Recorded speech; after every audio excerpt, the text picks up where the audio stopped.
Hey guys, thanks for tuning in for the first half of the big group roleplay. It's a lot of things going through the town of Reka and people kind of figuring out what the town is about and getting to know the people here and just all that introductory stuff, finding out these NPCs and characters a little bit more. It's a lot of fun. Just so you guys know, this episode features Silus, Peony, and Nexoria. Paprika and the big group roleplay are all going to happen in the next one. Simple reason being, I know we said the first five were going to be longer episodes, but if it was all together, it'd be around about 3-ish hours, maybe even a little bit more. So we're just gonna split that into two, just because it's way too long, frankly. Hope that's okay with you guys. And last like couple bits of, I guess you'd say, housekeeping stuff is that we have, first of all, we mentioned a few times the group role play. It's the first night of them staying together. We did end up changing that to being a random night that they end up staying together, just so you guys know. If you hear that and later it's a little discontinuity, sorry about that. And also, if there's any time discontinuities here, I am sorry about that. It's hard to keep these all straight. They were all recorded on separate days. So there might be this kid is 7? No, he's 9. I might be off with a few things. The time wise might be a little bit off, but you understand what's happening. Give me a little bit of grace here. Also, I hope you guys have been enjoying so far the contest entries. That is still going on for a little bit longer as the time that this is released, but you got to get those in very quickly, because we're getting to when we need to kind of introduce those and start working with those pretty soon here. So if you guys wonder what the contest entries are, it is a character's race, name, a little bit of their backstory, and their occupation. Not class. We're not talking barbarian. We're talking metalworker. Things like that. Things that add to the world, not as heroes. Also, with the last episode 2, the direwolves, I'm very sorry that the YouTube video part where it's the different parts line up just didn't work. I'm very sorry about that. We had 10 different uploads and I believe 7 different renders. I did everything that was possibly capable of doing. YouTube is not working with us right now. It appears that there's issues with MP4s and certain codecs, which I'm sure many of you don't even know what I'm really talking about. But basically, I could upload the full thing, which took a few hours, and then to process it, it just never happened. And it's taken about 6 days now, and I just can't push it back any farther to keep trying. So very sorry about that. I'm going to keep it on my computer. If at any point it gets to work, it'll be up and it'll be announced in whatever the next episode is. But for right now, I'm really sorry. We're just moving over Podbean. Sorry that took so long to get published as well. But no, I hope you guys really enjoy it. I'm going to jump in here in between each one to kind of recap and bring into the next bit. So I hope you guys enjoy, and let's hang out with Silus for just a little bit. Hey, B. Hey. So let's just kind of imagine. I'm going to paint the picture for you a little bit. Okay. You just finished that morning, that afternoon, wherever it was, that Puds was still asleep, and the village presented you with a few gifts, and what you got was an extension on the classroom that has enough space to keep a library a little bit. Yeah. And it's just this nice little place. It's getting late at night. I'm going to guess you're going to head there? Yeah, for sure. Okay, so it's an extension onto the library. It's not like a separate building. So it's an extension on the classroom, not a separate, sorry. So you walk into the classroom and you see on the side there's it's not like a door, it's more just tapestry, but it's not really tapestry. It's loose patchwork of leather. Kind of. It's a work in progress. They're proud of it, but you've seen much better. Yeah, it's in fine. The slums of Silverreach. It's fine. I think Silus is just they're doing their best. That's adorable. I'm gonna guess probably Gormandon probably is well, I hope you just enjoy the place. It's not too much, but it's a place to rest your head for now. Oh, it's more than I could have ever asked for. Thank you very much. I'm glad that you said that, because frankly, I feel bad. Well, have a good night. You too. As you walk in, you realize this is their idea of a library. There's 2 shelves, and I want to make this clear. Not 2 shelving units. There's 2 shelves that are 2 feet wide. Ooh. And the room is probably, I'm going to guesstimate around 8 feet by 12 feet. Mm-hmm. It's not massive. Okay. It's a it'll work. It'll need some work. It'll need some Is everything all right? Oh, absolutely. I'm just the mind is always working. You just have to, just picturing how things could be. That's all. Well, frankly, we can't really imagine there's too much more that you can really find out in the world that can't fit on these 2 shelves. So we hope that'll be enough. Oh, it'll be great. Thank you very much. Alrighty then. He heads on out and goes back to his family and stuff like that. And we're currently hoping, we haven't recorded it yet, but hoping that there'll be a roleplay session with all 4 of you kind of in the classroom/library. So let's flash forward to maybe the next morning. Okay. Silus wakes up. Probably a nice big stretch, It's nice, relaxing, calm morning. What would you like to do? You have a whole town to explore. Free reign of the day? Oh, yeah. Free reign of a month. Nice. I think, considering the evening he had before, I think he kind of slept in a little bit, which is not his norm, but it's what he did today. And I think his first order of business is to get... Okay, genuine question. Is there tea? There is not tea. Is there water? There is water. Okay, water will do. He just gets some water, goes into the library. Is there a chair? I'm assuming there's at least a chair. There's a good pile of hay. They built this place in a few days. It's not That's fair. That's nice. fair. It's a little rickety. The walls still need some work probably. Yeah, it's a work in progress. I think he's gonna... So, are the shelves empty, or are there yeah. a few... Oh, they're empty. Shelves are empty. There is a few bits of paper. If there's anything to read. Not anything to read, unfortunately. Okay. He didn't know if the class had a few standard books that they use to to teach. The class is mostly audible teaching. Got it. All right. So what you're saying is it's free for him to start shelving whatever he has on him? Yep. Okay. I know that he has the library access feature from his hometown. So I think he did. It said you could still take a few books from... I think he had a few books on him, Yeah, that's fine. I don't... So I think the few he has, he'd kind of start putting them in the shelf. There's probably only 3. What kind of books do you think these are? Mostly history works, light reading? Silus is a man of variety, so there's definitely something more academic, the world and the magic. Okay. Then there's probably I think Silus wouldn't admit it, but he's a bit of a softie for fairy tales. I like that. So there's probably a small collection of those there. That's such a cute detail. I like that a lot. And he's just I think he thinks the kids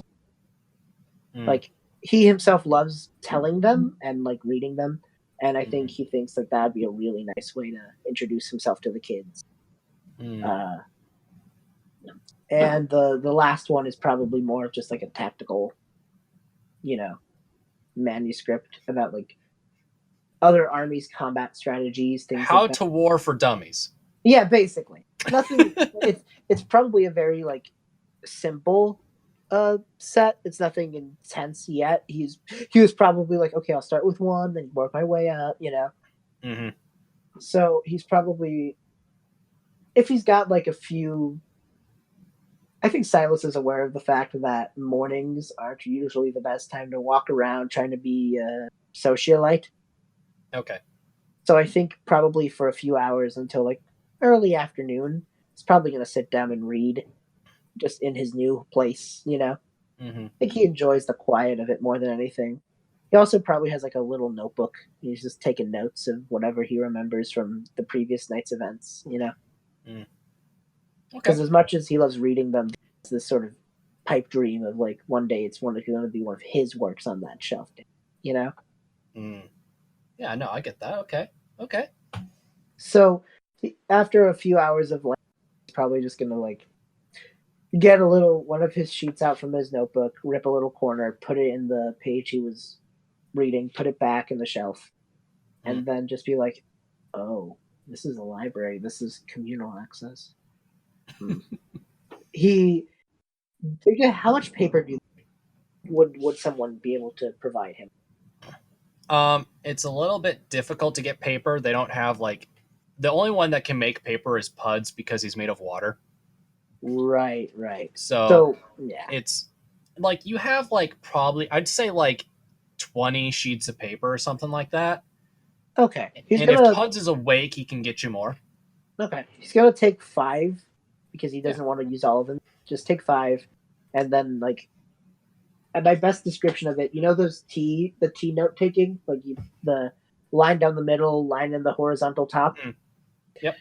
I think he makes that line on 5 of those sheets, and then puts like in the left side just like the name, and on the right is cut into half with like date taken out and then date put back in. Like he's starting the format and then just puts a bunch of lines on each thing of the paper. Probably takes him a hot minute since he's doing it all by hand. But then he just puts it all together, leaves it on like maybe props it up on something so that way because I'm assuming there isn't a desk, but if there's something similar. I mean, if you go out to the classroom, it's early afternoon, kids would be done with class. You could probably use one of their desks. Yeah, if there's one that's like used, If there's one that's what? Not in use. Like, how sometimes in the back of the class there's like a desk that no one's in because just the class is too big. The classroom itself has a few empty. That's not the problem here. Problem here is like maybe two or a couple of the kids like share a desk. Okay, yeah, if that's the case, then he won't bother. But if there's like, maybe if there's even just like a little hill, just something to prop it up, and then leave like the 5 pages on that. Okay. And is it like the end of class? Are they still in just a little bit? They probably ended like around lunchtime. Okay.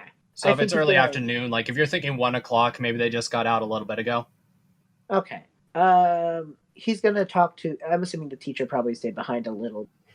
Yeah, probably because he wants to just make his presence known and have a quick conversation. Yeah. The teacher is Sosa. Yeah. And she was, I don't know if you remember, but Sosa's was injured at birth. Like I do. She has 2 pretty gnarled legs. Needs basically crutches at all times to kind of prop herself up to move. So yeah, she's tidying up a little bit, moving slow. He might. He's not gonna like try and scare her or anything, or like tap her behind her shoulder. He's gonna wait till like she can kind of see him and initiate the conversation because otherwise he doesn't want to frighten. I get that. So she's probably just like sitting there. Hi, Silus. How are you doing? Oh, very well. Thank you so much. First of all, the library concept is wonderful, and I've already put a few pieces that of my own collection. I'm not sure. Unfortunately, had I been more prepared, I would have definitely gotten things more suited for the class. I don't think stuff like military strategy or arcane lore is much up their alley, but I did manage to grab a book of fairy tales, and that's fantastic. Frankly, we don't have too many books, and frank, the library was kind of my idea, but a selfish idea. We need books for the kids, so I was kind of hoping this would work. But no. A lot of these kids will end up probably in the guard or the hunting parties. So tactics might actually help a bit. That's good to hear. A lot of these kids are young, so fairy tales good choice. I'm glad. He thinks about it for a second. I already put up a small thing for them if they want to put their name, the day that they took it out, things like that. So whenever you want to open it up to them, feel free. You guys get out around noon, so I think I can work that into my schedule of just being around in the library until then most days. If you'd like, on certain days me to come in and read to them orally, that would also be something I'm going to do. That would be great. Actually, do you think that you can maybe? I've been trying to teach the kids how to read, but it's kind of fruitless without books. Um, it would you mind maybe tutoring some that have been struggling? Oh, of course. Thank you. He then looks to you and asks, I think he has a really. So, most of the stories from my collection are more well known throughout other parts of the kingdom, such as like Silverreach, very mainstream fairy stories. My question to you, do you guys Yes. have any particular tales that you pass down orally? Because I think reading comes easiest, especially for them, if it's a story they know. So if you guys have anything, I'd be willing to transcript it, and then they're trying to read a story, but they already know kind of what's going on, so they're able to piece apart the words a bit easier that way. That's a great idea. So, and she continues on to describe. First of all, the story of, as you guys know, the fable of the Lich. Oh, okay. But as she's described, so the way you guys know the story of the Lich is there was this all powerful being that lived in the woods and like reached up and grabbed the weave, snatched the weave, and changed the way magic works in this world. And it's all powerful and it's warped the forest and it's to scare the kids from wandering in. The story she's sharing is about this powerful, benevolent lich that didn't really desire lichdom, but ended up needing and almost requiring to become a lich. And this, how he was sealed away against his will, but he didn't put up a fight. He decided to do that to make everyone more comfortable. And how he's kind of was trapped for a very long time, but no one knows what's happened to him. And it's like this sad tale of this poor guy. He looks as he's writing all down, like on his notes, because he does keep a notebook. Mm-hmm.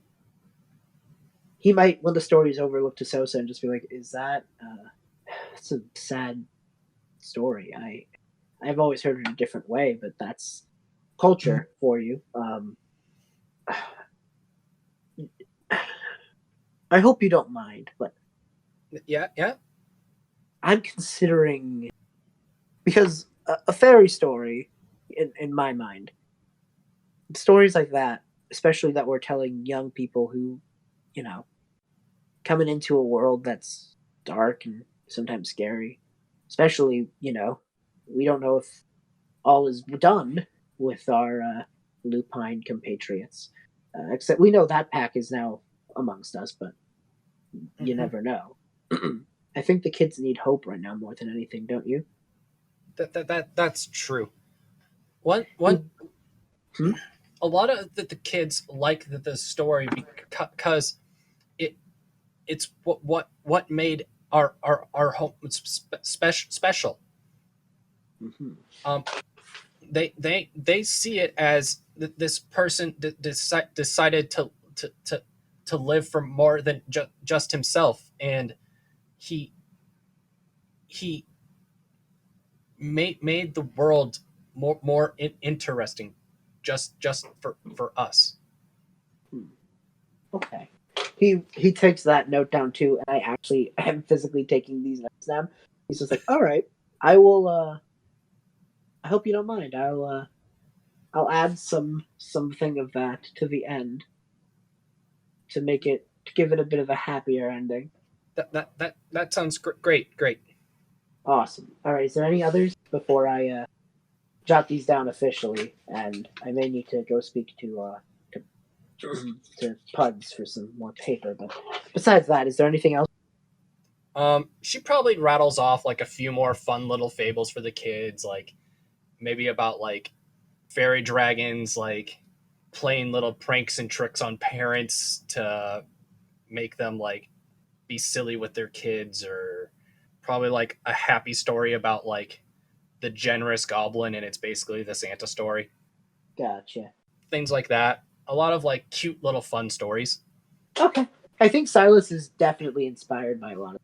And he just goes, Okay. "Thank you so much, Miss Sosa. Before I take my leave, is there any other way I can help you? I know what you're doing is amazing, and if there's any way I can support what you're doing, all you have to do is." Actually, so with my class, there's 10 students here, Mm-hmm. and a lot of those boys are kind of always excited. I see. Do you think that maybe you can like work with some of the kids to help them be more calm, frankly? So, like using a recess or PE time to get out their energy. That would be great. I can do that.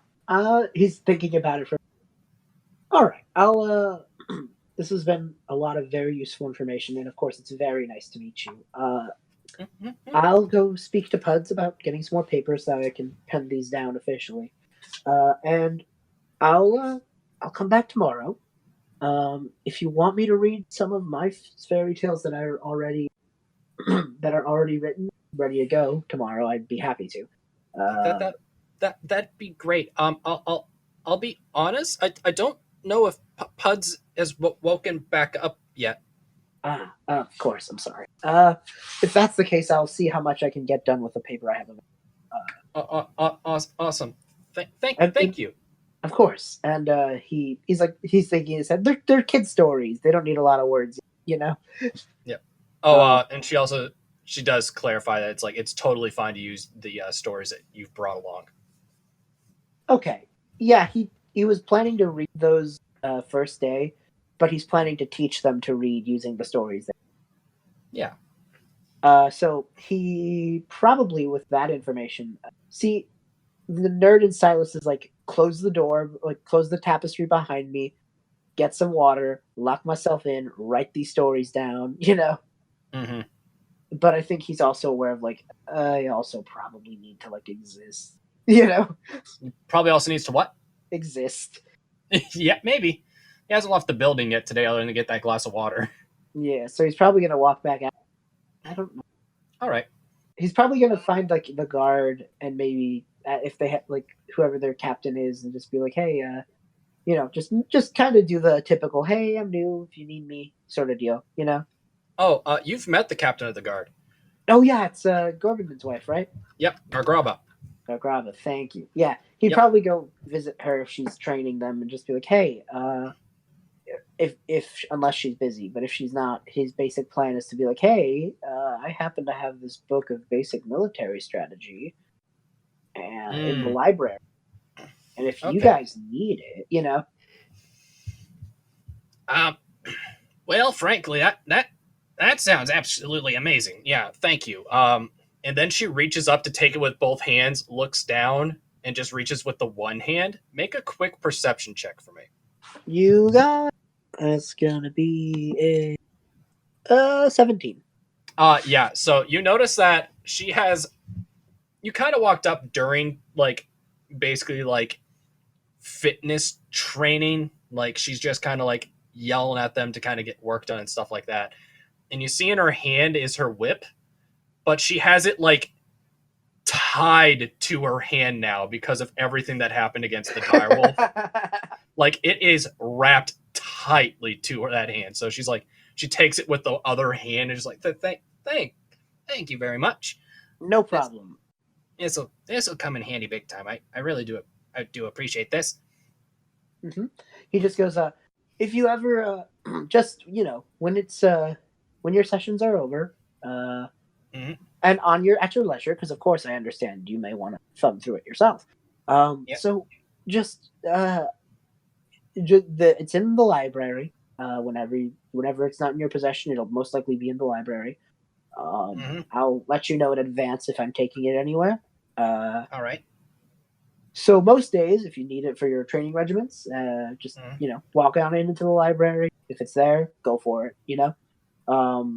Just if I'm in there, just let me know when you come on back. And I always love discussing what I read with other people, so I love That hearing. that sounds like a good idea, and frankly, being able to talk about it out loud will probably help me to be able to give me what maggots. Pick up your feet. That'll probably help a lot. So thank you very much. I really do appreciate that. No problem. At this moment, can you make a wisdom saving throw?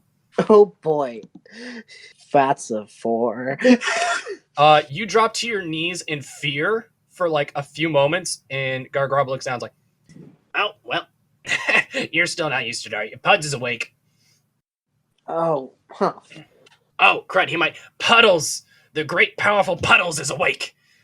We've missed him. Silus chuckles and just goes, do I need to keep up that act in front of everyone else? Nah, you can do what you want. Go. A lot of people here really do believe he is a deity. I'm not sold on it, and Gorbadin thinks it's funny, so I go along with him. If you want to go talk to Puds, you can. What time is it? It's late. It is getting late. Probably 10 or 11 at night. Yeah, then I'll save it for tomorrow then, if that's the case. All right. Next day, you wake up. Okay. It's another school day, so maybe you wake up early to go talk to him before class. Yeah, I'm sticking to my word. Yeah. Okay. So like, they probably start like 7ish. Yeah. A little later, probably closer to 8:30, maybe 9. They're not in school for long. Okay. Yeah. So then at maybe 6, 7, he'll probably read the story to Sosa, just very quickly, just to be like, so what do you think? That honestly sounds really good. I think the kids will be like really interested to hear a story that hasn't been told like probably 100 times. Yeah, he smiles and just goes, that's the hope. What I'm kind of hoping is to feed in. I think the story he picked probably has something to do with like someone learning about maybe like secret magic or a portal to another world through a book or story. It's very strategically picked one where like knowledge was the answer, and then would end it with like, and so we have a new library. You know what I mean? Try to make it sell the idea of like, go learn, kids. Like, yeah, kind of make it like get kids into books. I get you. So he's probably also like, and I prepared a quick little thing about the library, the policy, the very loose policy. And also he smiles and just goes, well, the first shelf for now is prose of and more, how do I say, published work, I guess, even self-published in my case. I want to save the second shelf for something, but I'll tell it to the kids. So he kind of just smiles and just goes, I think you'll like it. that sounds great. Are you going to go visit Puds before class? Yeah, real quick. He'll probably run to Puds. Hey, as you like walk out of the building, you're saying, hey, Silus, Silus, can you come over here real quick? Oh, of course, yeah. What's up? I need to talk to you about something really quick. Of course. So, well, I want to talk about the situation with the direwolves. That was like, how long ago was that? Like, that's almost 10. Was I? Yeah, I was asleep for about 10 days. So, I just wanted to say thank you, and I feel really bad about the way I kind of responded to you guys. We've had some issues and stuff like that, and I'm not the quickest to trust people, so I was really worried that you guys weren't going to hold up to your word or something like that. And then I saw that you didn't just protect the goblins that were there with you. You made sure all the direwolves didn't even really get into the walls, and you protected a lot of people. You specifically kind of took on the frontal assault and kind of even protected those that were with you. And I'm really sorry if I came across as rude or anything like that to you. I'm really grateful for what you did, and I want to apologize for kind of being a jerk about a few things. Oh, apology accepted. It's always rough. meeting new people and trying, the whole savior of the town thing is such a rough thing to get into, Yeah, and it's just trusting new people. It's not. Of course, especially in a community like this where Yeah, because if very you guys, we'll talk about this more when everyone's here. But no, how's the library? Is everything all right? oh, it's wonderful. I have a he kind of like it not he kind of looks at how the sun is in the sky, I guess, because there's no clock. He's like, in a little bit, I'm gonna be reading to the youngins, but that also has a bit of a catch-22. I want to write down a few of the stories the people of Reka tell, because best way to learn reading is stuff you know. You need more paper? Preferably, yeah. Say no more. I'll get some to you by the end of the day.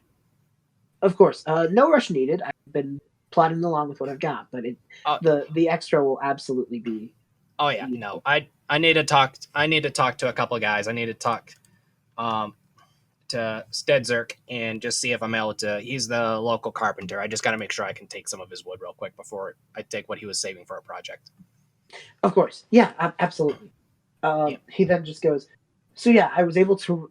She gave me about 3 stories. I was able to, because I had started with 20, used 5 for the thing. I was able to use up to about 5 pages left, but there's 10 kids in the school, so I'm gonna have to wait for tomorrow to start my idea. But you'll see. And then he just goes, also, Puds. Yeah. Thanks. As much as I before everything, I was always kind of being a Dragonborn in a society of people, of humans, and things of that nature. You always kind of feel like the show pony, especially with my gifts. I've never been the most avidly social person, but my gifts definitely come in the intelligence department, I guess you'd say. I'm a talking slime. I kind of understand being an interesting show pony to look at. Yeah, it's just it's nice that everyone here kind of just as you guys are talking. Frax runs up to you. If you don't remember, Frax is Gorbadin and Gargraba's grandson that was living with you. Oh yeah, and just kind of run. Silus. What's up, Frax? Class is starting soon. Can we go together? Can we go together? Oh, of course. And he just looks to you, Puds. He looks to Puds and is like, I'll let you go. Yeah, I have fun. And Frax is already has your hand, grabbing your hand with 2 of his and is trying to pull, but there's no way he can actually move you at all. He might move a little himself to make him feel like he did, Yeah, but he's not doing it on his own. And as you're walking, and I'm kind of just gonna say, just kind of wrap up this kind of month. It's over the course of this month, you have those opportunities to really interact with Sosa a lot, the students. You're reading a lot, teaching. I'm guessing. Were you gonna write a copy of all of them for all the kids? No. Well, my idea. Well, I have them for need to bring it. Probably if they want to do it before or after, just maybe stick around for maybe half an hour in the library. Mm-hmm. His idea though would be after the first story and after pitching the library. He'd say something to the effect of, and you know what? When I was your guys' age, a friend or mentor of mine once told me that everyone has a story to tell. I don't know. See, as much as reading is important, I also think for all of you, especially growing up where you are, I would love to teach you all how to write. So that second shelf in the library that has nothing in it, that's for you. If you guys have a story you want to tell, come talk to me. We'll work on making it something written down, and I'll put your name on the front, and it'll be your story that you can show to your parents and everyone in the town. You wrote a story. So if you have even if you just have something that happened in your day that you thought was interesting enough, just come visit me sometime, and we'll make it happen.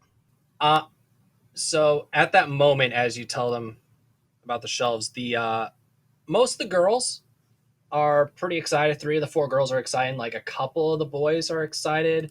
But Frax is like mind blown, just staring. Like you see the other ones like Stiggs, Clog, Dirk. They're all kind of like, "Oh, that sounds really cool," and like a couple of the girls are like giggling to themselves. But like Frax is just awe-inspired at the idea of learning to write and write his own book. Aw. And after class that day, he kind of just runs up to you and is like, "Mr. Silus, Mr. Silus, Oh, what's up, Rax? I have an idea of the kind of book that I want to write." He will be like, "Oh, that's amazing. Come with me." He walks into the library with him. He's like, "Okay." He holds out the paper. Just give me the rough idea you get. Like, nothing too specific right now. We can work on it during your tutoring lessons. But any Yeah. rough idea? I want to write about magic. Okay. I still think it was really cool that like you spat lightning and Peony was like spitting fire, and I like want to learn how to do that kind of stuff. It's so cool. Huh. That's he thinks about it. Is just, you know what, Trax? I think that's a great idea. So I'll tell you what. He looks at that book. He shows Frax a really big like tome.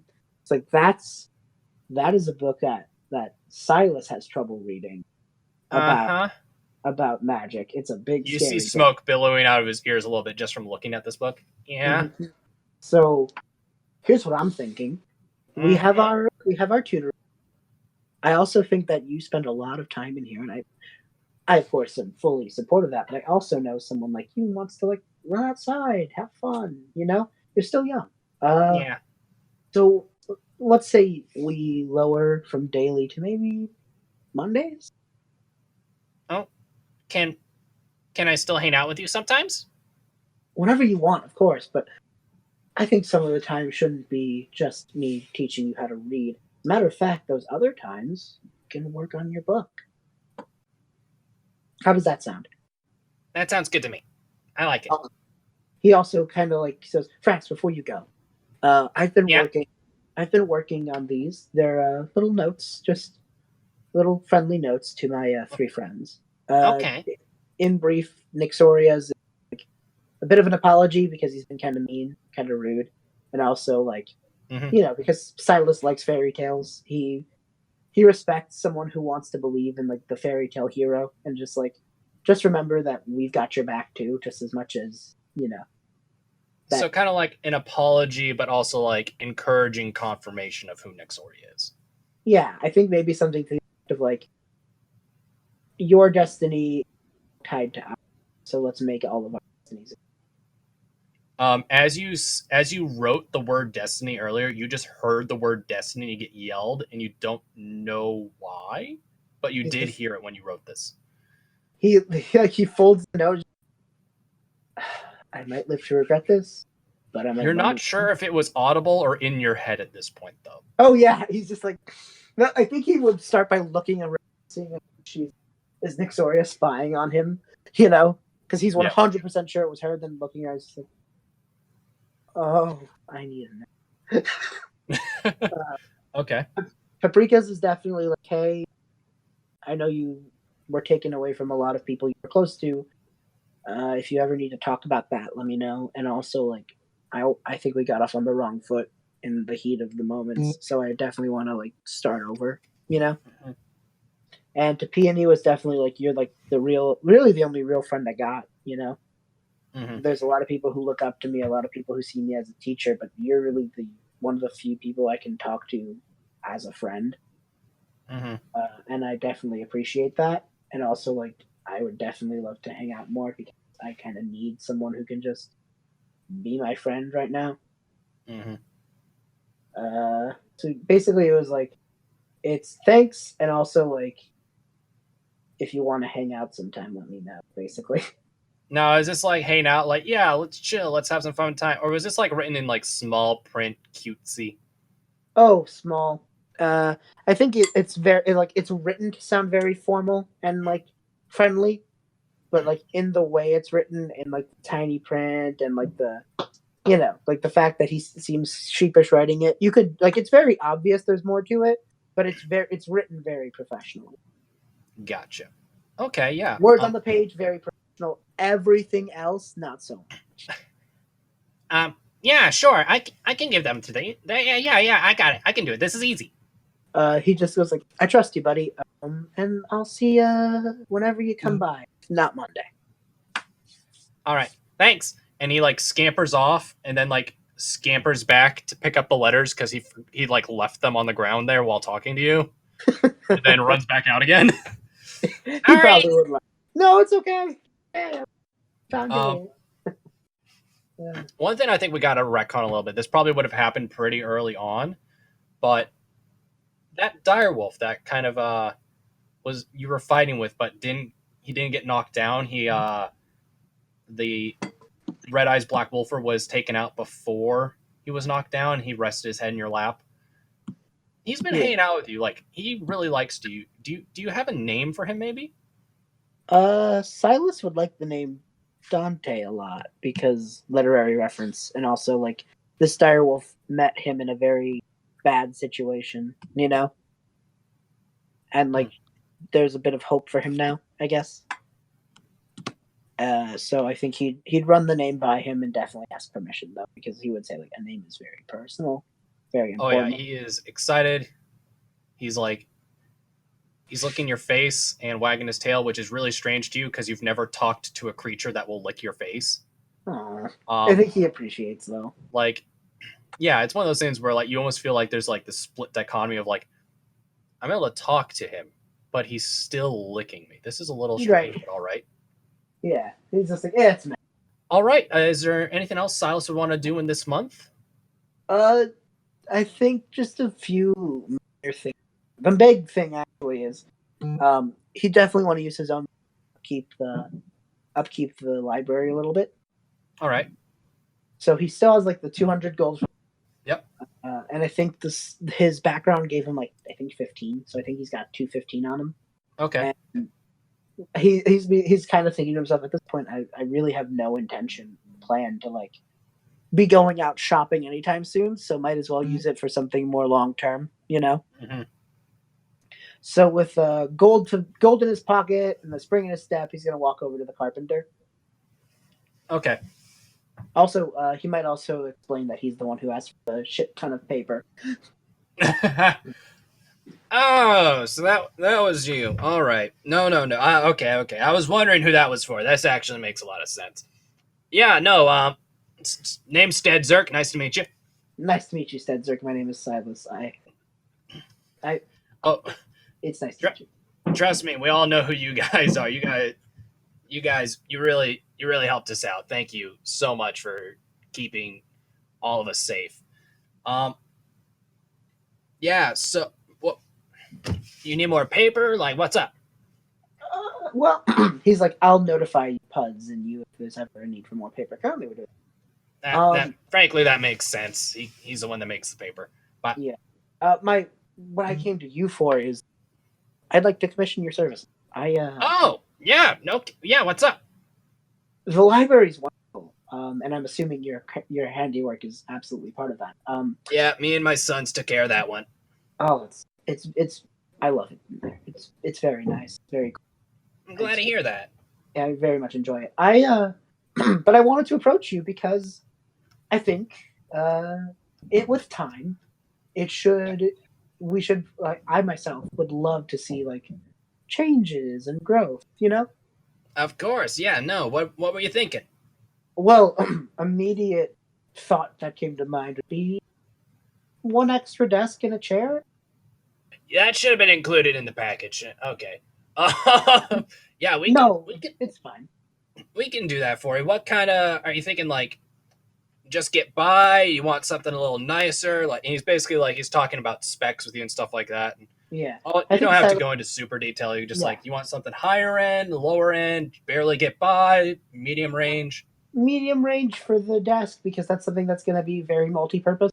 Yeah, Yep. Like, it's going to be his desk for reading when he's alone. It's going to be how he's going to, give books to the kids. The desk is going to be used a lot fast, so that's going to hopefully be nicer.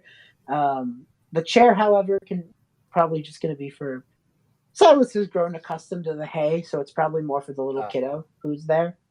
Okay. So the chair doesn't have to be, just the desk is probably a higher priority. Okay. And also, like, if he also goes like, and also if I have the gold to spare, maybe one extra shelf. Just one for now. Oh, yeah, no, we can do that. That'll be easy. The chair, a nice basic chair like that, it won't be much, maybe 10 gold or something like that. Okay. A desk like that, though, that will run you a little bit. That's completely fine. Large enough desk to be able to teach, things like, and he calls over his sons, they talk a little bit, he's like, I think it's going to have to run you somewhere around, 100, maybe? That is completely doable. He's like, I could do that. And he goes, if it's only 10 for the chairs, I'm willing to, if it's all right with you, I would love maybe 2. Yeah, 2 chairs? Okay. I'm willing to throw the extra gold for it, of course. Yeah, no, that's fine. And then a shelf, that's 5 gold, we can cover that. Okay. He then does the rundown. So he has 210, I believe, from just background in the treasure hoard. Yep. So 100 for the desk. Yep. 20 for 2 chairs. And he goes, Yep. and maybe 10. So that way it's solid numbers. It's easier for me. For maybe doubling shelves from 2 to 4. So that's gonna be 130. Oh, hang on. You want 4 shelves? Well, no. Like, do we have 2? 1 is 5. So then, let's make it 10 gold then. And okay, so for 2 shelves. All right, 2 we're shelves, on the same page. Yeah. So that'll be 130 then. Okay.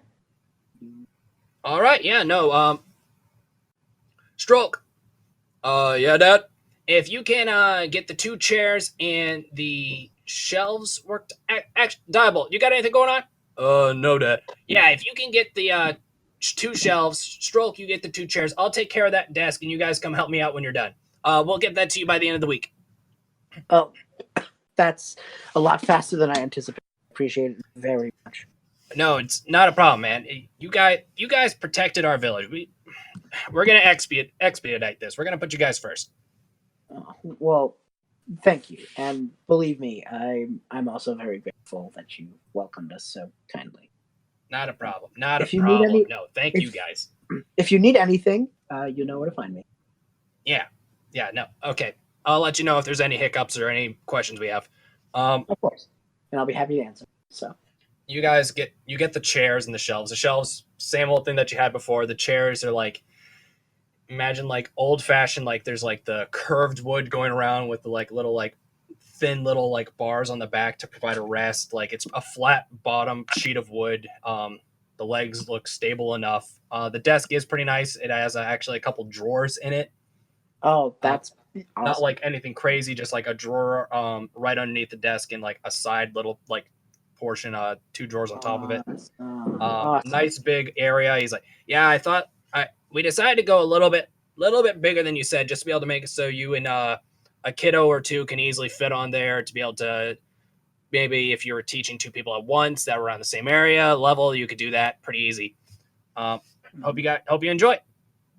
Thank you very much. It's more than I could have ever imagined. Not a problem. Thank you so much. I think the question: how many kids have actually came to him for stories? For being read stories or tutoring? Yeah. Yes. Okay. Here's my thought process. I want to know. My idea is Silas has that big book of a bunch of fairy tales collected. Yep. If enough kids are coming at him for different stories and specifics, he's willing to bend his moral code and split the book into each individual story, so that way it could be 1 checkout per kid. I mean, if the kids are reading it on their own, there's only 2 of the girls maybe Like Thaus, Okay. Sran, like Frex, maybe one other boy rents it occasionally. Okay, then if it's like my worry was each kid wanted one separate story. So if it's that the No. case, then it's fine. For Um, tutoring, I think Silas is able to work with that fairly well. Hopefully, I mean he yeah, can. there's only 4 kids that really need it.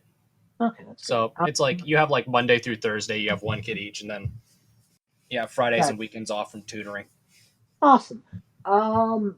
The crux of the question though was we have 4 shelves now, and it was originally one for like published work and one for kids, like I guess Yep. self-published pieces. Yep. I'm assuming the self-published ones are coming in way more consistent than actual published work. I mean, the kids don't all know how to write still, so it's mostly like what you've been able to accomplish, so it's not too fast. Right. But Okay. you're not finding published works like under rocks out in the woods. So Right. Right.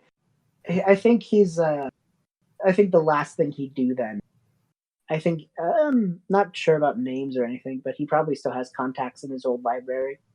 And I think he would basically, if he could send mail out to somehow, probably ask Puds. No need to like heavy RP this out, just a yes no. The goal would be send out a thing to his old library, basically saying like if you have any, stuff you don't want to put on shelves, stuff that's like torn up, maybe just old stuff that you were planning to either sell or break or destroy. Consider Reka, basically. for now, that's going to be a no from Puds. Okay. Just because a few different reasons. We can get into that later. But yeah, is that everything that you think Silas is going to do for about this month? Yeah, and noting everything down in his notes, kind of keeping his log, time and Reka with everyone. All right. Yeah. All right. So yeah, at the end of this month, Puds kind of calls all of you together and asks you guys to come together, but that's going to be for another time. All right, guys, so that's B's little bit there. I think that was like an amazing little touch there, just being able to have first of all, just upgrading the library, being able to introduce the kids to tutoring, reading classes. Like, B, you're a genius with all the things that came up there. I'm really excited about that. That's all going to be fun. There's a lot of things there, guys, that like might seem like little offhand details that are going to play parts in these stories. So all these, like, don't think of these as like almost filler things. There's a lot of things here that relate to the lore that are going to be really big. Speaking of lore and expanding the world, Shay's bit with Peony, it's going to be fun. It's going to be interesting. So I hope you guys enjoy that. Me and Shay recorded this, and I just want to say, like, Shay is a little bit newer to D&D, so there's a few things, like, we explained the rules a little bit. So if you guys are newer to D&D, Shay's bits and things like that when we're working with Peony and things like that on these one-on-ones is perfect if you're new to D&D. Or even if you're old to D&D, it's still a really good refresher. Like, Shay is great at relating to people when it comes to like working with D&D and learning D&D and things like that. And she's learning it just as, frankly, all of us are. But no, it's really, really great. I hope you guys enjoy it. And, well, let's hop right on into it. Shay, it's been a few minutes since the last time. Like, Gorbidin just called everyone together to be able to publicly thank you guys for helping out with the direwolves. The direwolves are all in attendance, which were a little odd, I guess, because maybe some of the goblins and direwolves are still looking at each other like, we okay? Like, we good? But no, everything is going well. It is, I'd say, late afternoon, early evening, maybe getting a little closer to nighttime. And what do you think Peony would like to do? You have access to the library and classroom because that's kind of where you live now. What do you think Peony would do? Yeah, I think that she would probably. I know that she likes going to the library. That's kind of how she and Silas met each other. Was she used to steal books from the library that he worked at, or did he work at the library, or did he own the library? Was it like his library? He worked at it. Okay. Well, anyways, that was how those two met. But I think she wants to just go kind of explore the town. Maybe the library is somewhere that she will go, but just kind of in general wants to get a better sense of the town. The library is attached to the classroom, just so you know. Okay. But yeah, so I can remember where I put it. Right, there is a map. I don't know if you know. And basically, what's here? There's like the big classroom. There's basically a retirement home, a bunch of the houses. You can visit Pud's shrine to see how he's doing if he's awake yet. There's the mess hall, but in the actual place, there's like it's mostly residential stuff. It's not a sprawling city. Okay. So, is anyone like making us dinner, or is it the type of thing where we just kind of like go? Yeah, find there's food like on our own. there's like a group. There's like a large group of people that go out and hunt regularly, and they'll like cook and everything like that. So there's probably Okay. some like maybe like pork prepared or something like that, or maybe some fish. Ooh, I think that's what Peony's gonna do. Is she's like, okay. I think she can like smell just like the meat cooking, and she's like, ooh, I haven't eaten in a long time. I'm gonna go do that, and then I'm going to go explore the rest of the town. I get that. Okay. So yeah, you're gonna show up and be able to eat a little bit. Probably you get there and it's you see there's pardon me. They have the two servers up there kind of dishing out all the food for everyone. Tonight it's Wilmy and Slark. I love Slark all these names. thanks. So Slark, if you actually remember, do you remember that when the tapestry was teared down? And there was that girl like crying from when Yeah. Corbin tore the tapestry to show off Puds for the first time? Yes. You've seen Slark before. Slark is actually Nenk, that woman's husband. Oh. And he's preparing all the food, and you kind of walk on up, and everyone here I'm sorry, you're one of two Dragonborn, like in a It's true. goblin city. You stick It's out true. like a sore thumb. You're taller It's than true. everyone else. Oh So, wow. You walk In on up real and life, that must be great. I don't know that feeling because in real life I'm 5'2". no. So yeah, you probably walk on up, and Slark is like, "Hey, Peony, how you doing?"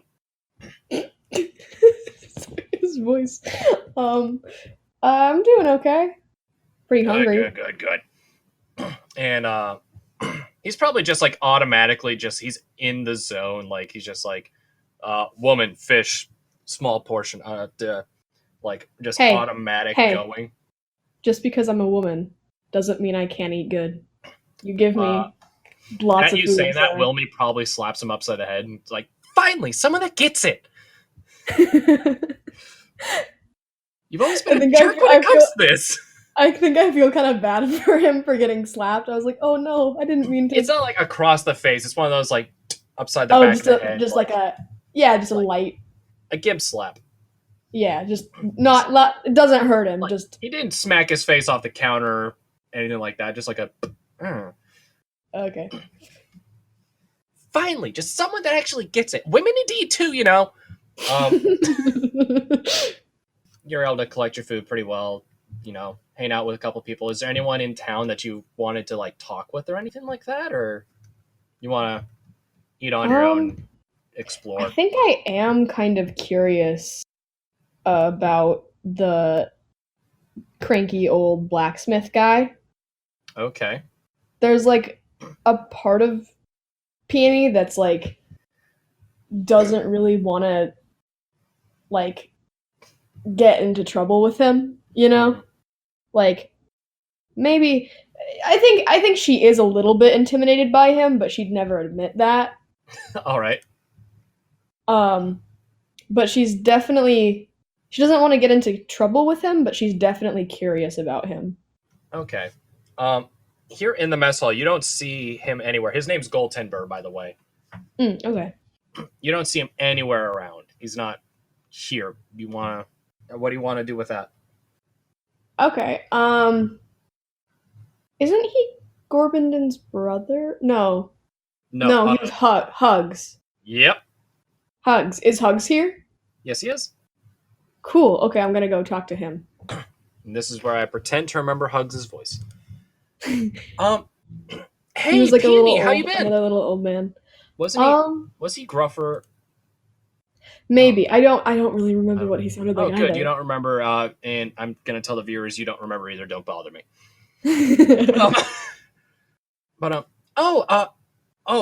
Hey, Peony. How you been? Pretty okay. Fought a bunch of wolves. That was cool. Yeah, I would say so. We're very grateful that you were able to protect us through that. Yeah, you're welcome. What's going on? Just kind of checking out the town, trying to get a sense of what it's like here. Considering that we'll probably be staying here a while. Which, honestly, it will be nice to have some new faces around here. And then he looks over to see a pack of wolves eating what they collect. It's like, well, there's a lot of new faces, but just sitting at a little table. I was expecting on the floor, but no, they are sitting upright with forks and knives. No, I didn't mean like that, but just not that anthropomorphized, but just sitting around a table with little plates. There's maybe a tiny little coffee table, just their food is a little bit raised up. Someone gave them each a little dog food bowl. Yep. Oh, that's adorable. Sees just a pack of 8 of them right there. It's there's some new faces, but I think you know what I mean. Yeah. Please tell me you know what I mean. Mm-hmm. They still scare me, frankly, and it's weird to say that to the dragon lady, but they scare me, and you're doing great. Oh, well. I can be scary if I want to be. It's just... That is very reassuring. Thank you. Sorry, just got to keep you on your toes. Huh? So... He's a little taken aback, but he's trying to remain calm. Oh no. But yeah, no. The city, honestly, well, I think it's a city to us. I don't know if you'd call it a city. It's pretty nice. Everyone here's got their own story. Everyone here's friendly, it seems, except for that one. You're referring to yeah, little your bro. brother? Yep. Yeah, I gotta say, I'm kind of interested in what the deal is with him, because, I mean, I have no problem just stealing things from him, to be completely honest. I mean, I'm only telling you this because you didn't seem to mind either. Yeah. I don't mind stealing things from him if I have to, but I would prefer to have some kind of at least decent rapport with him, because I would like to get into that shop and make some stuff if I can. Yeah, no. I'll let you know anytime you need something stolen from there. Goldtenber and I were both blacksmiths. I'm a little older. I've retired since then, but that's still all of our equipment. So I'm walking in and taking what's mine, basically, is how I see it. But why did you retire, if you don't mind me asking? It's a combination of things. I don't know if you've seen Sosa. She's the school teacher here who has the bad legs. That's me and Eosha's only daughter. So growing up with her, I mean, she's sharp as can be, and she's amazing, and she's so kind. She's a little nervous, but she's awesome. But it always I always had to work a little bit extra hard because she couldn't provide for herself when most people in the village could. So after a little while, I kind of had to slow down. Then you're probably you probably went up and sat with them at the table, I'm guessing. Yeah, I did. So it's Hugs is there, Osha is there, but also this little boy named Helks. Oh, cute. And Hugs kind of looks over to Helks and Eosha, and is just kind of hey, Eosha, do you think it'd be all right if you and Helks went out and maybe helped him work on a little bit of some sword play or something like that? He says he wants to be in the guard one day. I think it's a good idea to get some practice, buddy. And they scurry on off, and he's like, okay, come here. Sit down with me. Okay. Goldtimber. Well, okay, so Helks is like 6 years old, and Hugs and Eosha are both like in their late 60s, maybe early 70s. Mm. And Hugs kind of is like, well, Helks isn't my grandson; he's Goldtimber's grandson. Mm. And Goldtimber, when he's always been someone that, when he was younger, it wasn't a problem, but he was someone that he would go and find a way to go get alcohol and drink. You know, a little bit of ale here and there. No damage really to anyone. I'm still not entirely sure where he went to go get it because we're pretty remote, but hey, you find a way. yeah, basically, occasionally, and it wasn't something like super common, but he got like a lot one time, and he had like a little bit of a cellar in a blacksmith. And there was one time that it was me, Galtenberg, and his son that were doing all the blacksmithing. And one day, Galtenberg went out with Helks to go play in the field and stuff like that. And his son and wife were at home. And his son accidentally started a fire, and they didn't make it. And ever since then, I've kind of been taking care of Helks because Goldtimber's just not in the right place to do that. Oh, that's so sad. Yeah. So he lost his wife, his daughter-in-law and son, and he's kind of lost his grandson just from the distance he's put between them. So he's been, some of the alcohol didn't get burned up. He's going to be running out sometime soon, I'm sure. But no, I try to talk to him after we're done here. I'm going to be bringing him his food probably. He doesn't really leave the house too much anymore. Do you mind if I came with you? I'm going to run it by him tonight. And okay. I'll build you up because you do breathe fire, and that might put him on edge. Yeah, right. That's so true. I don't want you to show up and he loses his mind about dragon. And so I'll take care of that, and I'll see if maybe sometime soon you can work with that. Yeah, because I mean, I'm not normally one to get too close to people either, and I don't know. I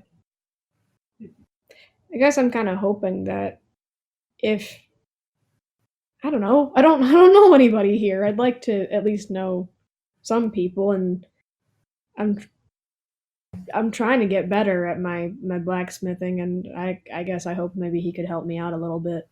Or if he's gonna be an asshole, I just kick him out. I don't recommend that, but he's it might make him sound rude, but he's not afraid to put up a fight against a woman. I'm a huge dragon, and he's a tiny goblin. Have you seen Goldtimber? I mean, I'm sure I could take him. I don't want to. It's not like I want to fight this guy. I feel bad for him. I'm just saying. All right, if I gotta. I'm just kind of making sure that you understand. But no, yeah, I think I gotta get running. I gotta go make sure he gets his food before he starts freaking out or anything like that, and it's getting a little late. I'm gonna just recommend something. You guys are staying in the classroom, right? For now? Yeah. The class starts a little early, so I don't know if you're a night person or not, but if you are, you might want to find another place to nap during the day because you're going to have to get up and get out pretty quick in the morning. That's okay. I hope you have a good night. And Aw. if Well, you need that's- any tips, like with blacksmithing, like I can try to get some stuff and try to help you out a little bit. Oh, that's nice of you. Oh no, it's not a problem.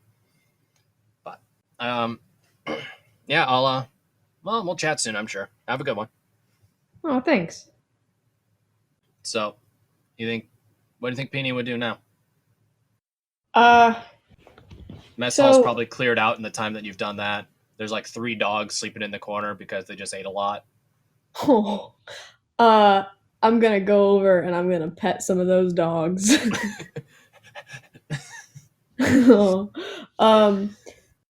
yeah, I think that like Peony just kind of was hoping like, he's just a grumpy old man, and if you go talk to him, maybe he'll warm up to you and let you use his studio on the weekends or something like that. But then after hearing his story, I think like Peony's kind of realized this is going to be a lot harder than I thought. Mm-hmm. And it's also kind of struck a chord with her because like she didn't lose her family in any kind of like violent way. Yep. It was more just kind of they had some disagreements and she parted ways. Mm-hmm. But she definitely knows what it's like to feel alone and to feel like you've messed up big. And that, not getting too much into her backstory, but like that's part of why she became a rogue is because she kind of had to. Okay. Well, that's something you can definitely explore, definitely. But I'm gonna say probably at this point, maybe you'd go to bed and. Oh yeah. For right now, I'm just kind of petting these dogs and thinking about my life. I get that. Let's maybe hop forward a little bit. What do you think Peony is going to be doing for like work during this month? Because they did say we can't afford free mouths. So It's true. That's the thing is she wants to work her way up to doing blacksmithing work, but if she can't convince him to let her use his studio, she doesn't really like she can only use her own fire breath so many times, you know. So she doesn't really have anywhere to do that. So maybe she just tries kind of just like tinkering with stuff, you know, things that don't really require a lot of work, just kind of like little tiny small things like bending some wire into like a ring or something like that. But I think apart from that, you could do anything. yeah, it's true. Maybe she. I'm just trying to think of what she would do because the thing is, she's a rogue and an artist, and those are like the only 2 things that she really knows how to do. Well, so let me provide you a little bit of like what's available. That might help you out. So there's obviously the first couple of things that come to mind right off the top of the head is of what's available. There are members of the guard that you could maybe help train. There's hunters that need to be stealthy to go get food. Ooh, okay. There is like the blacksmith and stuff like that. You can go like to. I'm gonna be honest, like to blacksmith, you do need ore and stuff like that. So you can maybe go do menial back-breaking labor and go mining. That's not really Peony's deal. I didn't think so, but I'm saying anything and everything. The hunting actually sounds pretty fun. I think she might want to do that. Yeah, so that sounds good. You get to hang out with Slark and Wilmy more. Wilmy's probably like trying to be your best friend because you communicated to Slark, who the way it works is that it's normally like they're in pairs normally for when it like comes to cooking. And Wilmy and Slark are always stuck together. And frankly, they both kind of hate it, especially since like Wilmy's husband is also part of the hunting group and is like they're not paired up for this. I see. So you kind of came at a moment where it's like Slark ticks me off, and you kind of were like, Slark, stop it. So Wilmy stop being misogynistic, and then she's just like, yeah, woman power. Now we're friends. She's well, I guess so. Funny. That's one way to put it. That is one way to put it. I mean, that's how it seemed, and it's I don't know. I think It's just funny to me. She was like had a hard time communicating what she's been wanting to say, and you just said it so plainly. She's like, "Huh, all right, okay, taking notes. Be like this woman." Yay, I'm a role model, which is the first time Peony's ever been a role model because that girl is a bad influence. So, she got kicked out of a kingdom for stealing and threatening to stab a guard. And now she's living such a nice life, stealthing through the woods and stabbing animals for food. When you say it like that. See, the thing is, all my other characters are druids, so it's like... so it's hilarious to me. I have to kill animals now. It's okay. I need to eat. So, okay, Peony's doing that, but what do you want to do? Like, do you want to roleplay some of that? Do you want to go try to talk to Goldtimber? Like, what do you want? Lessons from Hugs? I think it could be kind of fun to roleplay some like stuff with the hunting group. Yeah, not a problem with that. Okay. So, not all the hunters go out every single day. It's like some go out and hunt, some cook, and others get to have the night off, you know? Mm-hmm. So, I'm going to guess because you kind of like joined when Wilmy and Slark were like cooking, you're kind of with them for hunting as well. Okay. And Wilmy is like the happiest person alive because of that. Aw. How old is this woman? Wilmy is probably around like 27. Okay, so she's like my same age. Yeah, around your age, yeah. She and her husband, they don't have kids yet or anything like that. Oh, okay. Let's say, can you give me a perception check? Let's just go right into this. You're in the woods already. You're hunting. You're trying to find some food for the night. Okay. That is a 12, and then I have a 0 to perception, so that's just a 12. That's just a 12. You're not used to that with druids, are you? Yeah. Okay. Yeah, so you see like a couple things. You can see like there's a few boar that are like running around, a couple elk. Okay. There's also... It's because perception is a wisdom thing, and Peony is a very good dexterity and some charisma girl. She's not that smart. And that, I will say, is fine. But I don't... This is like a very, very magical place. Ooh. So... You see like you're run of the mill, like you see boar running through the woods, some elk are galloping and things like that, elk and deer. You see some octopus swinging from tree to tree like apes. What? There's also you're probably passing by like a river and you see some boar just like squirming through the river, like instead of like legs they have fins, but it's like boar with tusk and fur swimming up the river.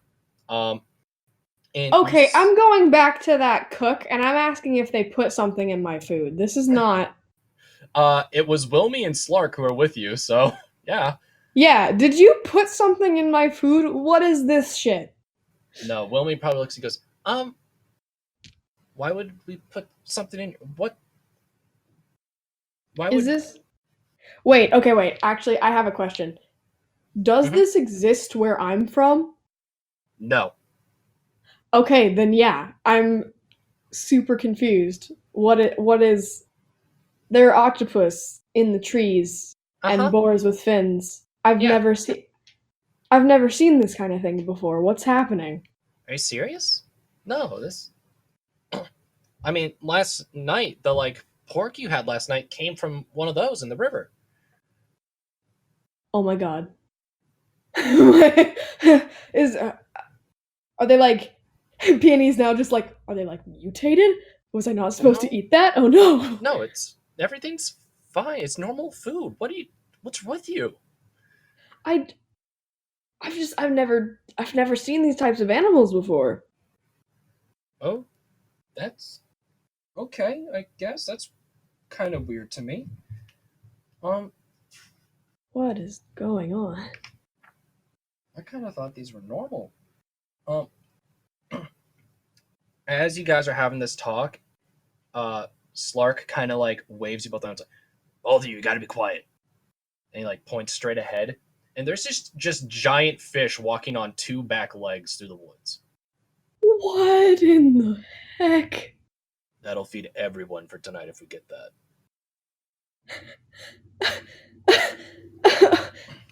Okay. You want to go for it? Is it okay to kill a fish if he can walk on two legs? It's like a person.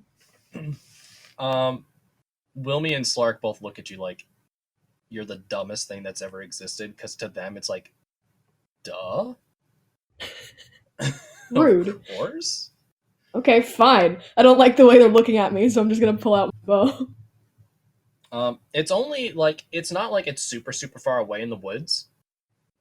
Maybe like 40, 50 feet. So if you want to shoot with the bow, you can. If you want to try to get up to it close, you can make a stealth roll to see if you can sneak attack it. No, I'm gonna try to just shoot it with the bow. All right. Roll to hit. Okay. That is a 10. Would that be plus anything? Like plus dex? Plus your proficiency in dex. Okay, cool. So that's plus 4, so that's a 14. All right, that does hit. Cool. Roll for damage on that. Oh, cool. Okay, so is that the weird one again, or is that like a D8 or? Yeah, short bow I believe is a D6. Okay. It should be on your thingamabob. Yeah. And then you just add your dex modifier. Okay, cool.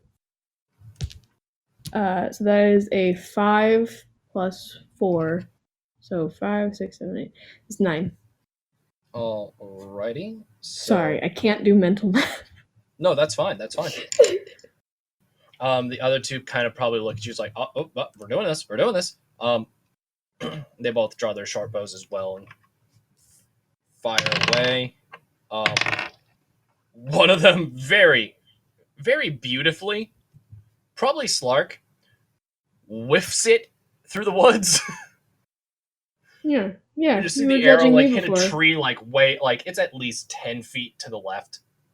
Like, not all that close at all.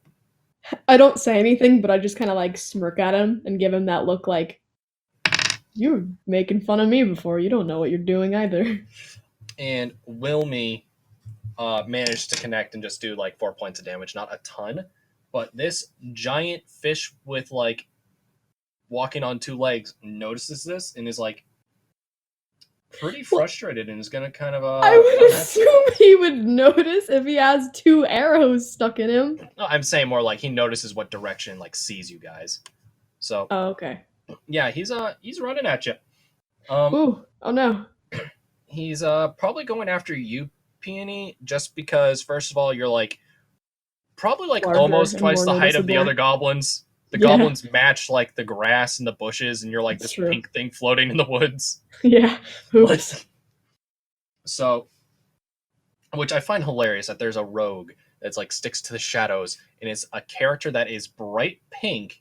She's not bright pink. It's more muted. She normally wears like a black hood.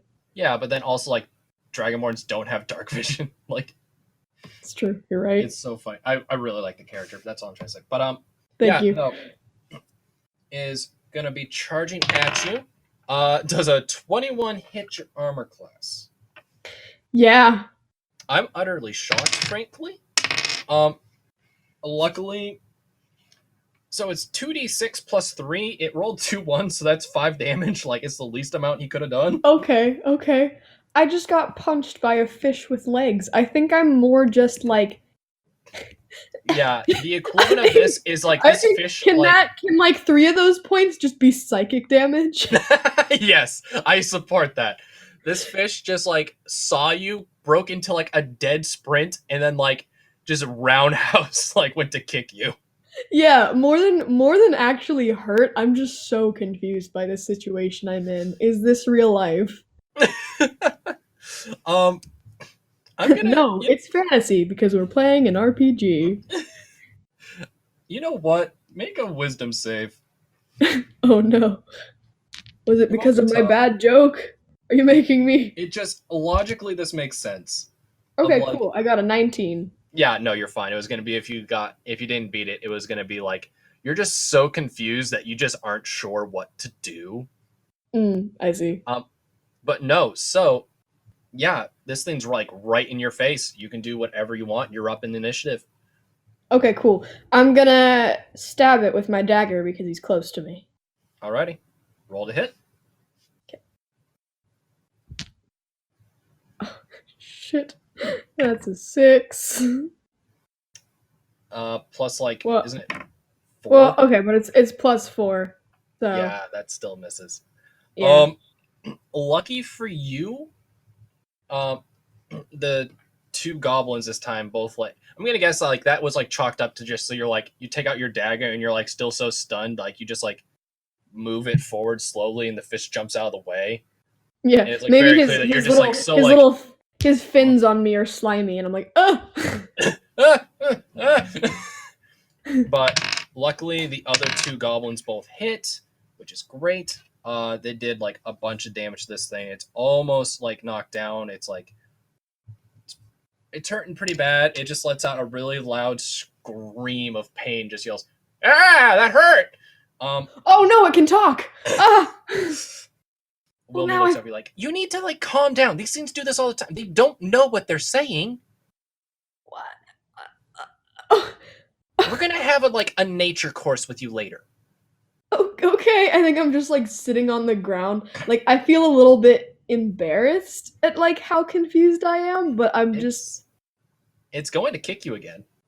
Oh no. And it hits again. Shit.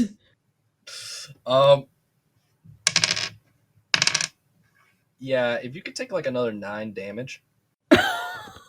Fuck. I'm You're gonna not knocked die out, are you? in this cute. No, I'm good. Okay. Yeah. So this fish has kicked you twice, like probably once in the side, once in like the leg.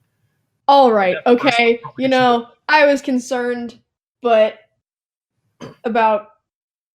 Okay. Yeah. Moral he's going- dilemma. He's fish going down. All Gonna right, try to so stab him again. roll to hit. Okay, that's a lot better. That's a 14 plus 4. So Yep. So you hit him. Roll for damage. awesome. Okay, that's a 5. Then would that be plus my dex? Yep. So plus 2. Cool. So yeah. No, I have a plus 4 to dexterity. Dang. Okay. Yeah. Yeah, I'm no. I am not very smart, but I'm very dexterous. Okay. Yeah. No. You do you want to describe this killing blow? Because it's a killing blow. Ooh. Yeah, he kicks me and I'm just like, all right, I'm done with this. And I just right in like the side of the like his shoulder. Right in his fish shoulder. Yeah, his fish shoulder. Well, fish don't have shoulders, you're right. So just like the place more like his neck, I guess. Okay. Yeah. You know his fish Or neck. maybe I'm like stab him in like one of the gills. Okay. That's a thing that exists on a fish. Yeah, so you just plunge this dagger into him and he just hits the deck. Gone. He's passed on.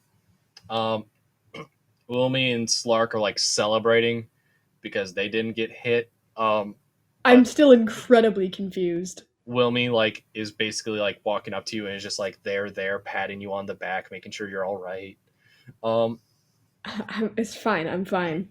And I just yeah, so you guys are able to walk back, and this kind of pattern continues on. Like every couple days, you go out and you're the ones hunting, or you're cooking, or something like that. But when it comes to about the end of this month, Puds asks all you guys to kind of come together. And the day that he's asking you to do that, a little boy runs up to you that morning. Mhm. Maybe the night before that. I can't. Darn you, Silus from the previous episode. A little boy named Frax runs up, and he has a letter for you. Oh. And he just Okay. like runs right up and says, "Hi, Peony. My name's Frax. Mr. Silus asked me to give this to you." He like sticks it out to you like almost abruptly. Like Oh. he's pretty nervous, Thanks. but not a problem. Not a problem. He scampers on off. The letter says, paraphrasing, to Peony. I just wanted to say, out of everything that's happened and the crazy situations that have happened, it might sound crazy, but I'm grateful that there's at least someone here that I knew pretty well from back home. This is all kind of crazy, and if you ever need a friend or anything like that, I'm there for you. Just let me know. We can hang out sometime maybe, because all of this is ridiculous and I'm having a hard time adjusting myself. Hope you're doing all right though. Yeah. And then like in small print it says, we should like hang out sometime, or maybe, I don't know. From Silus. And like you can see above from, it's like scratched out like 3 different times of how he was planning to end this, and just says from, and then at the bottom just says from Silus. Can I roll a perception to see if I can tell what he scratched out? Go for it. That is a nat 20. Oh, dag nabbit. You can see like at first it was like sincere, and then just like scribble, scribble, scribble, scribble. Your friend, like the next one is like you can. It's just like, I'm gonna make this clear. You rolled a nat 20. You're seeing it perfectly. It's just like squiggles of him like starting to like no, and scribble, scribble, and then at the bottom just like the best cursive F you've seen in your life from Silus. Like, Okay. I was like, I guess I'm just wondering, the way that this seems, is there more to just like, I want to hang out with you? I don't know. I got a nat 20. I know you did. Isn't that nice? Okay. I think that Peony's thinking the same thing, is just like, But is he like trying to ask me on a date, or does he just want to hang out with me? well, you'll have to find out sometime soon. But that next morning, early in the morning, Puds calls the 4 of you together and asks you guys to come on and show up. And we're gonna leave it off there.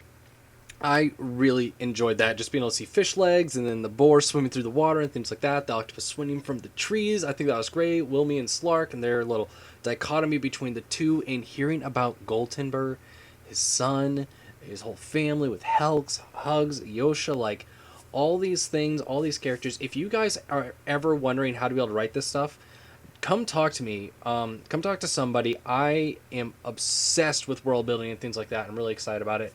And this is a little bit future talk, but at some point we're thinking of possibly releasing some of these things for you guys, where it will be a little bit like, okay, stat blocks for weird monsters and some lore and some flavor text and things like that, just be able to add to your guys' world, ideas for how to make NPCs, villains, like all these different things. And I'm really excited because I just really like doing that stuff. I'm a nerd like that. I hope you guys understand that about me at this point. But no, we're going to be hopping in with Nexoria. This is so much fun. It's so interesting seeing how Nexoria relates with other people. So I hope you guys really, really enjoyed this. Let's just hop straight into it. Alrighty, so Livy, it's just been a little bit after Nexoria, Silent, all you guys just like received your gifts. Nexoria just got the ring of Oof Ow Ouchie. It's a little late at night now. You can go back to the classroom if you want to, classroom/library, see where you're going to stay in, or you can go do something else. Like what would Nexoria want to do?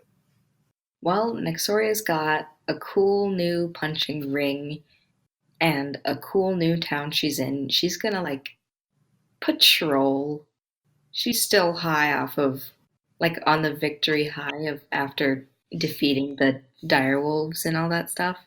Yeah.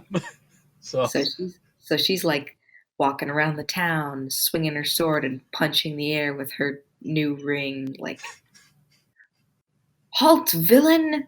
Begone!" and she's just saying this to no one. There's a shadow that moved, or maybe a squirrel or something. Okay. All right then. All right. So She's keeping the town safe. and how long is she gonna do this for? I give her about an hour before she just passes out. All right. In the street. Would she go to the classroom to pass out, or? In the street, just bunk. All right. Yeah, you pass out in the street, and I'm gonna bet probably someone has come up and just maybe Gargaraba or something has like come and picked you up and like brought you to the classroom to go to bed and just like, alrighty now, come on, come, no. No, it is yes, dusty. It's dusty in here. Gonna be honest, you threw me for a loop for that one. I kind of thought you were gonna say something else, but well, I can't do anything about it tonight. But There's dust in my eyes. Was I in the road? yeah, no, you were asleep in the road. I vanquished the sleep demon. I'm pretty sure it slayed you tonight. You mean the demon that haunts my dreams? You know what? I'm not a trained psychiatrist. I hope you have a good night. Get some help. Thanks for saving us from the direwolf. You are most welcome, friend. Thank you. I think yes. All right. Good night now. Nexoria just passes out again. Well, it's the next morning. You're woken up pretty early because you're in the classroom and class needs to happen. So you're kind of woken up at like probably like 6:30 in the morning to Sosa getting everything ready for the day, the teacher. Mm-hmm. I will say, like, Nexoria is a monk and they're used to early rising, so she's probably up at 5. Okay. Just, like, meditating on great puns and his wisdom. And Yes. sending thoughts and prayers to him. So that Puds he is will still awake from asleep. his slumber. But okay. What would Nexoria do that next morning? She needs to find a place to work because they can't feed non-working mouths. Good principle to live by. Yeah. So that needs to happen. But also, like, if you want to like meet with people or stuff like that, that's fine too. What would she do? Well, if she thinks she needs a job, she does know there's all these dire wolves that are just now living in the town, and they might need like little dog houses, and she kind of knows how to build stuff. So she Okay. might just like start building dog houses out of sticks and stuff because she doesn't know where there would be wood or anything. You're like in a forest, and there are carpenters in town. Well, she doesn't want to like take stuff from them. Well, I mean, you can go chop down trees yourself if you'd like to. I don't know if she has a hatchet or anything. No, she doesn't have a hatchet.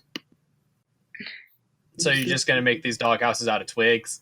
She's going to like just punch the tree a lot Okay. because she thinks she's real good at punching. She did punch a direwolf in the face and it died immediately. So she's gonna, punch a tree and expect it to fall immediately. Is this like one? You're trying to do this in like one punch, or is this like multiple like punches? Like a quick flurry of punches, and then just like the final blow would knock down the whole tree. Okay. I'm gonna say there are multiple people from the town that are like seeing you, and they're like, some of the kids are cheering you on, excited. Some of the guard are being inspired. Gorbindin is just like, Now that's what I call an adventurer right there. They're like, Because she's punching a tree? because they're pretty sure you're training. Ah, I have them fooled. Yes, you do. Because monks can use strength or dex. Give me a strength or dex check, whichever one you prefer. Alrighty. Just straight check. That is a 16 dex. I'm gonna bet the tree. You don't actually like knock the tree down or anything like that, but there's like the bark from this little area is just gone. It's smooth at this point. There's like splintering on the ground. Maybe like a few branches that were loose fell off the tree or something like that. Mm-hmm. But people are vastly impressed at your strength and prowess, and they're talking about these are the fists that killed that dire wolf. She like hands a piece of the bark to some small child and it's like, you will train with this, and someday you may become a mighty hero like me. Yes,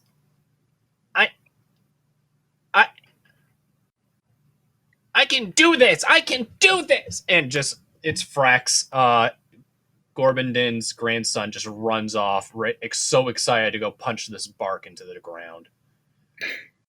Yes, go, child. I can do anything. I believe in you. It's your destiny.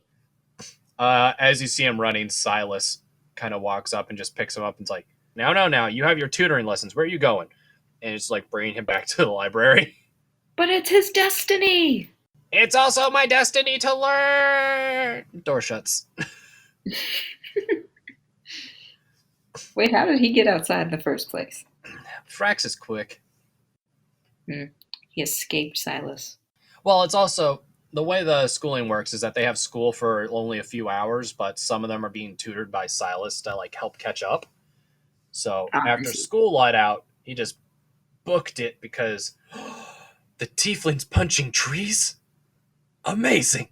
It is. It's fascinating. Okay, so is she gonna just like do this every day of like trying to punch down trees to get wood to make houses for the direwolves? Kinda, unless someone gives her a hatchet.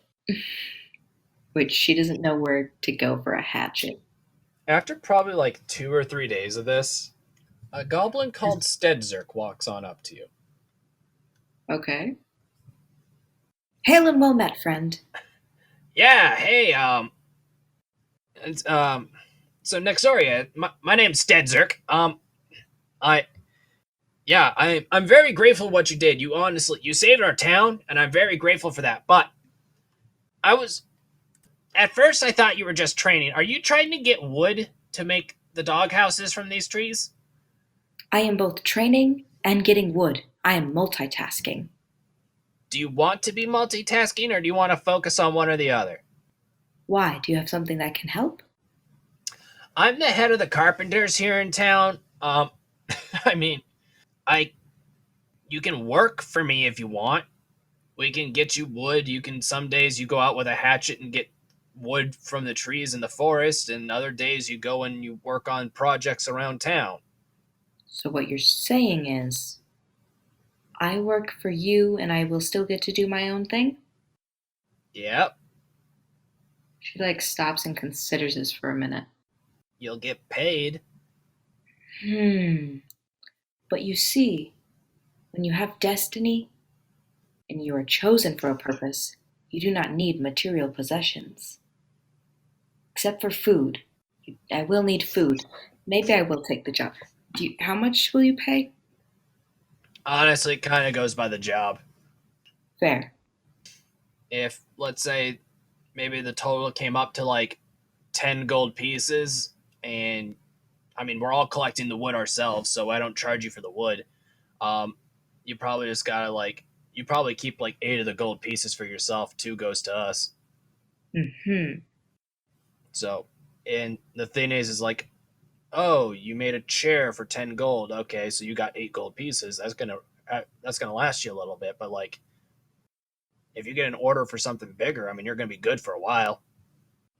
Indeed. Assuming that you're actually able to make these nice. I am a skilled carpenter, sir. On You've done a lot of amazing things, and frankly, I'm impressed by what you've done. But I don't want to assume anything. Is all. It is a valid reason. That was very level-headed. I'm kind of shocked. Thank you. Can you make me a wisdom save right now? Oh no, why? What did he do? Wisdom? That's 16? Yeah, you get like visibly like shooken and startled, and you start looking around, and Stedzerk starts laughing. Oh, you guys aren't used to it yet. All right, Buds is up, and the moment What happened? Puds is awake. What happened to my mind? Yeah, no, he's just powerful, and he gives off a bit of an aura. That's all. You get used to it turning on and off, and as he's finishing that sentence, you just hear inside your head, "Oh, hey, Nexoria, if you can come on over to me, I'd appreciate it." It is great, Buds. I must go. Thank you, friend. Yeah, not a problem. I will speak to you later. Yep. She sprints in the direction of Puds. Not even bothering to hear if the guy had anything else. All right, he was giving you your schedule for the week, but she who doesn't care, it's Puds. You get up to him, Puds starts saying like, "Oh, Nexoria, that was very fast." I ran very quickly. I can still see the dust following you. There, you kicked up a lot of dust there. I apologize for the dust. It's all right. No, I wanted to apologize. For what, sir? I feel like I didn't treat you fairly. I should have treated you better. What do you mean? Well, I tried to I did spit on you. But that was the blessing. Well, I mean, I did also spit on you. I could have done that in other ways. Oh. I also told you to trade away that armor of yours, and you didn't have to if you didn't want to, but I feel like I forced your hand, and I feel I shouldn't have done that either. And I kind of assumed that you were very, very weak, but the way you just everyone else was hitting that direwolf with all they had, and he was fine, and then you just punched it, and it was dead. Yes. No, I have a lot of respect for you, frankly. That was amazing, and I'm very sorry if I treated you poorly. You do not have to apologize, sir. You did nothing wrong. I mean, I did a lot wrong, but okay. In my mind, you did not. All right. Well, thanks. That's all I wanted to say. Thank you. So, after that, let's say maybe a few more days, maybe a week and a half go by, and you started working with Stedzerk. Okay. I want you to roll a d20 for me. Alrighty. And add your proficiency bonus to it. Come on, Nexoria, tell me you did something good, friend. That's an 11. I mean, that's not bad. Roll a d4 plus 1. D4. That's a 4 plus 1, 5. All right, so you've built 5 doghouses in this time. Nice. Yeah, no, and they're pretty nice and things like that. I mean, they're nothing. I mean, you didn't inlay them with gold or anything like that, but you did manage to make it look fairly nice and things like that. Those direwolves are very happy about it. But at that point, though, on that day, at this point in time, little Frax runs up to you, who's been watching you punch down trees and things like that. Yes. Hi, Nexoria? Nexoria? Yes, small Frax? Hi. I have a letter for you. Oh, what is it? It's from Silus. Here. And he's just holding it out to you with both arms, very he's a bit awestruck. he's standing in front of like a star, like an idol, because you one shot that direwolf in these guys' minds Yes. and in your own mind. Yes. Direwolf looked fine, then was not. Exactly. I'm gonna guess what you just take the letter and start reading. Yep. All right. Frax is like, She like pats Frax on the head. Thank you, thanks, and like just scampers off real quick. And you open up your letter, and it just says, "Dear Nexoria, I wanted to apologize. I feel like I didn't treat you as well as I could have. I feel like I could have been more respectful. I'm kind of astonished by what you've done, and I'm starting to wonder if you really are a chosen one. Thank you so much for helping protect the village and taking down Red Eye's Black Wolfer. What you did was really impressive, and I'm very grateful, and I'm excited to get to know you better over the next few months or years or however long we're here. Sincerely, Silus." Just a little, as B put it, is a letter of encouragement, confirmation in who Nexoria is, and an apology. It was very nice of him to apologize, although I don't know what for. Yeah, so that's all taken care of, I guess. Is there anything else you would want to do as Nexoria in the remainder of this month?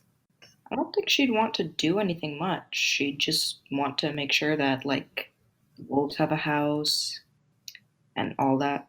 I think maybe if she's got some spare time and any leftover wood, she's kind of been, like, hauling it out to a part of the forest. Okay. For a secret reason. If someone, like, followed her, like, if Frax followed her or something, but it's a secret. Give me a stealth check with disadvantage because you are hauling wood out of town. Alright, with disadvantage, I roll again. Dang. That's an 8. Yeah. I mean, some people have seen you, but most are like, it's Nexoria. She's so amazing. What? No, it's fine. Like, they don't really care, but Frax is really curious and, like, has followed you and is like, you've probably seen him, like, kind of, like, looking around the trees, like, looking at you as you're getting all this stuff together. Hello, friend Frax. Hi? You have no need to fear. I shall not hurt you. I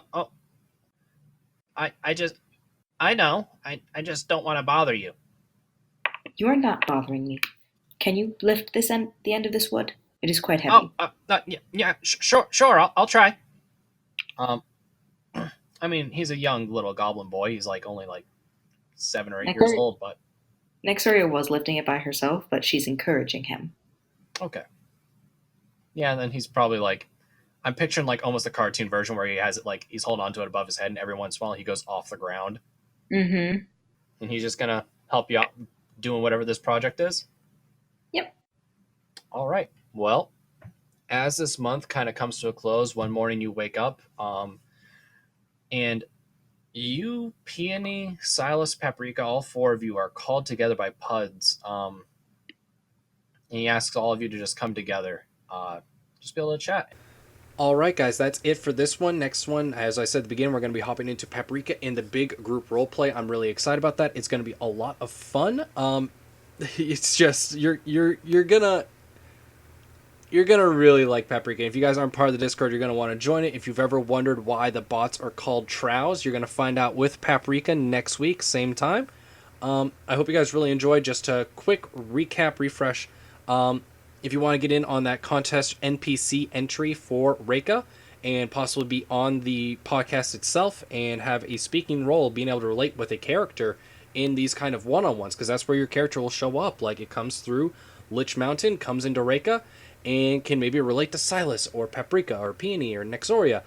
Like, that's where it comes. So if you guys want to get in on that and take advantage of that opportunity, you're going to want to go either to our Discord or our Instagram and submit your character idea, which includes their race, their name, a little bit of background, and their occupation. Once again, not class, occupation. Not talking about barbarians, but the metalworkers. So if you guys can do that, that'd be great. We're looking for as many contest entries as possible, just so we're able to include as many people as possible. We're having multiple winners, but we can only have so many winners based on how much of a pool we have.